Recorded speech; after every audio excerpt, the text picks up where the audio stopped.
For a quick overview, phase one, that's not a really good idea. I'm going to start again.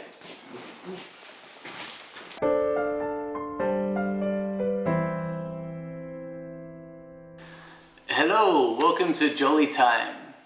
Today's video is going to give you an update on my treatment phases and where I'm at.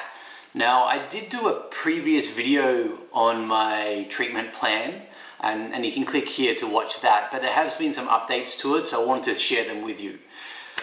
Okay, let's get started. So just to give you a quick overview of what the phases are. So the first phase is chemoradiation, and the goal of that phase is to shrink the cancer. Phase 2 is surgery. So because the cancer is shrunk in the first phase, it's easier to cut out. And then phase 3 is heavier chemo. And the goal of that is basically to kill any microscopic cancer cells. So where am I? I'm up to phase 3, but I did skip phase number 2, and I'll explain why, because for me it was a goal, and if you've seen some of my unedited videos, I did mention this. So as I said, in phase 1, the goal of the chemoradiation, so they give you a very small type of chemo, and then do radiation for 6 weeks. The goal is to shrink the cancer in size. Now, what happened in my case is that they shrank the cancer and there actually was no sign of cancer when they went and checked. So it was super effective. Now, what this is called in the medical industry is a CCR, or a clinical complete response to chemoradiation. And it happens in about 15% of people. And Becky and I, before we started phase 1, we did a lot of research. And our goal was actually very clear to get a CCR, even though it was kind of not common. It was still our goal, and every day I was focused on getting a CCR, and I'm so happy that I did get a CCR. And the reason is, what it does open up possible other avenues instead of going straight to surgery, which is phase 2. Now, it also means it's not a standard practice, especially here, not here in the UK, in Australia or the UK. In other regions like South America, specifically Brazil and the Netherlands, it's becoming more common to do this approach, which is called watch and wait. Now, before I kind of explain that, I did want to show you a photo. Well, I wanted to show you, it doesn't mean you have to see this, but I did want to show you exactly what a CCR physically looks like. And this is a bit confronting maybe to see my rectum, but it is for medical reasons and you have a choice not to look. So I'm going to show a photo now of what the cancer looked like before chemoradiation. So here's the photo.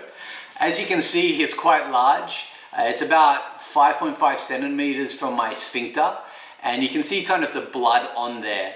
And I'm very happy it had blood, because that was my first, or the only symptom I really had was blood in my stool. So that's how I knew it was there. So that's what T3N1M0 cancer looks like. Now I'm going to show you a photo of what my rectum looked like after the chemoradiation in phase 1. Now, just so you're aware, this is a photo of a photo. I couldn't get the digital copy from my surgeon, so it's not as good quality, but let's show it now.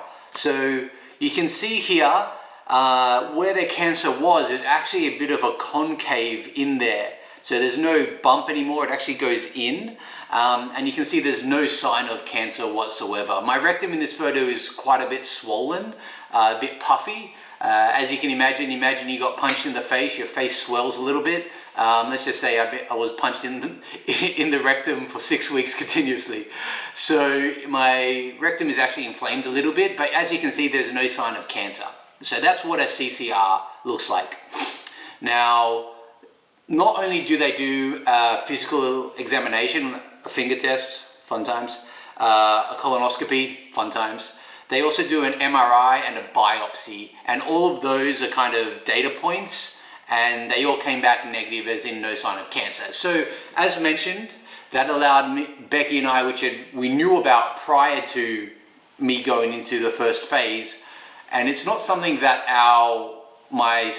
my team, so my radiologist, my oncologist, and my surgeon really spoke about, because I don't want to set the wrong expectation, right? Because not many people get the CCR to start with. So we actually brought it to them, and we were like, look, because we have a CCR, we wanted to do the watch and wait approach. So that basically means I don't do surgery now, and I'm basically highly monitored over the next at least 2 years, where it's kind of high risk that it is possible that cancer comes back. So there's about a 25% chance of regrowth.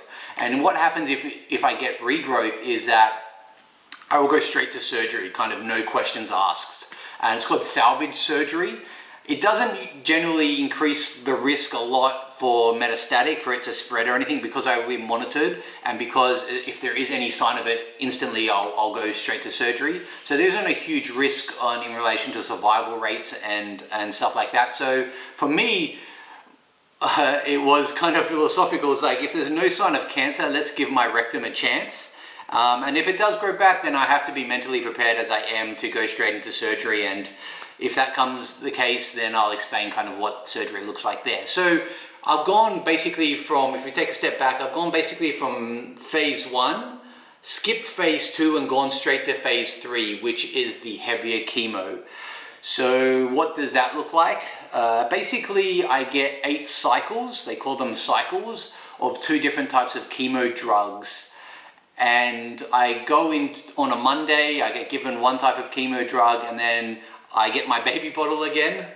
And that's connected to me, instead of continuously, it's connected for 46 hours. And then it gets disconnected on the Wednesday. So basically I have chemo from Monday, in the hospital nearly all day on Monday, just because of other things like blood tests, as well as the chemo administered, whatever, you know what I'm saying. And then I leave with the baby bottle, and then Wednesday afternoon I get disconnected, and then basically the symptoms last up until Sunday, and then go into the next week. And then, so I have the next week off, it's called off cycle, and then I start again with the next cycle the following Monday.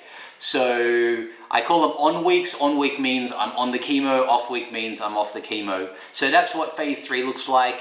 For me, it's 8 cycles, because I've already done some chemo prior in the chemoradiation. Though this phase is going to be a lot heavier, I think they do a maximum kind of like of 12 cycles for people, because you can't handle it, and they haven't seen any benefits after 12 cycles from the data I've looked at. So yeah, that's kind of where I'm at with my treatment plan. It's actually the best case scenario right now, that I got a CCR and that I'm not doing surgery. It sucks that I got to do chemo, right? But like, I got to embrace the process. I'm not thinking too far ahead. And as I said, even though I feel cancer-free, and that's what the tests show right now, I'm optimistic that I am cancer-free, and that will continue. But I also have to have the complete kind of paradox, is that I need to be mentally prepared if it does come back that I am going to surgery. And having both those kind of optimism and knowing that it's still a possibility, I think it's called the Stockdale paradox. I will check on that. It's just a mindset that I have to have, and I honestly don't stress too much about that. That's just not going to focus on those kind of things. But yeah, that's what the update this video is about. So thanks again for tuning in, and I hope I'll see you again soon.